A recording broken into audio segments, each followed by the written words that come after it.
प्यार के 35 टुकड़े।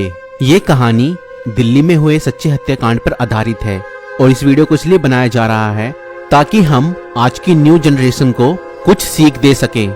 ये कहानी है आफ्ताब और श्रद्धा की। आफ्ताब और श्रद्धा मुंबई में रहते थे और मुंबई के एक कॉल सेंटर में साथ में काम करते थे और वहीं उन दोनों का लव अफेयर हुआ। आफ्ताब एक अलग जाति का था और श्रद्धा अलग जाति की, और इसीलिए श्रद्धा के परिवार वाले आफ्ताब से शादी के लिए राजी नहीं हुए। मगर श्रद्धा आफ्ताब से बेशुमार प्यार करती थी, इसलिए वह अपने माता पिता के फैसले के खिलाफ जाकर आफ्ताब के साथ लिविंग रिलेशन में रहने लगी। मगर श्रद्धा के माता पिता को उनका लिविंग में रहना पसंद नहीं था, इसलिए श्रद्धा और आफ्ताब दिल्ली में आकर रहने लगे।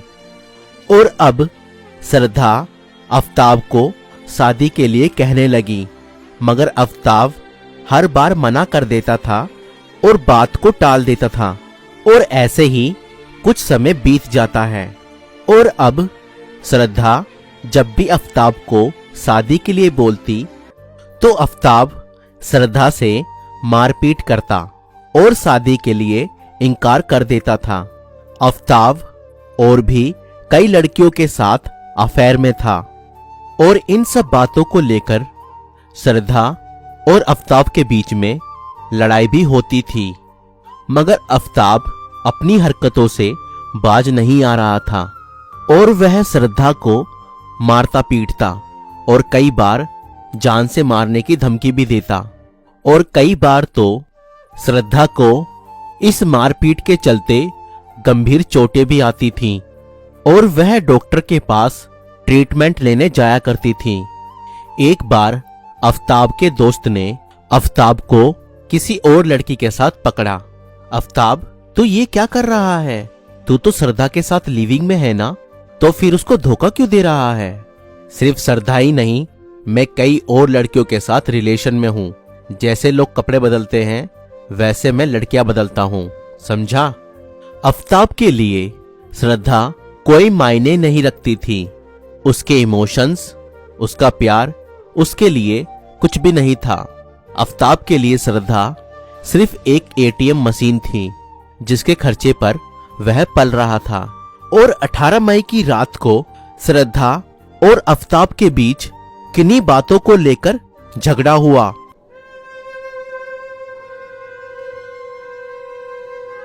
और उसने श्रद्धा को गला घोंटकर मार दिया।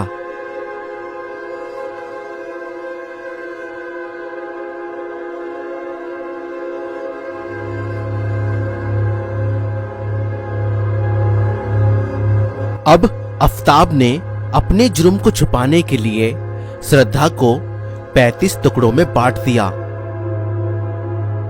और फिर उसने श्रद्धा के शव के टुकड़ों को फ्रिज में रख दिया और हर रात 2 बजे उठकर श्रद्धा के शव के अलग अलग टुकड़ों को एक बैग में डालकर उसे जंगल में ले जाकर फेंक देता था।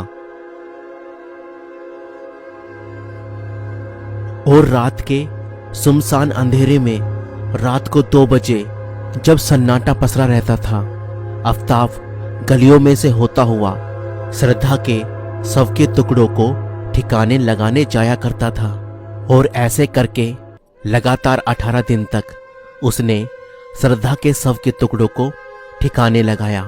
अब श्रद्धा का आखिरी टुकड़ा बचा था जिसको आफ्ताब ने अब तक संभाल कर रखा था और हर सुबह उसको देखा करता था।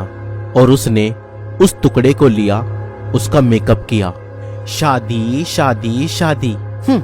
और आफ्ताब ने श्रद्धा के उस आखिरी शव के टुकड़े को ले जाकर जंगल में फेंक दिया।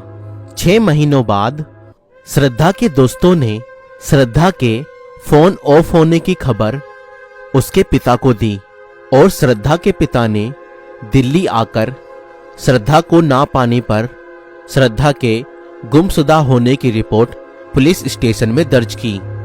आफ्ताब को गिरफ्तार करके उसे 5 दिन के रिमांड पर लिया और पूछताछ के दौरान आफ्ताब ने सारी हकीकत पुलिस और श्रद्धा के पिता को बताई कि कैसे उसने श्रद्धा को मारा।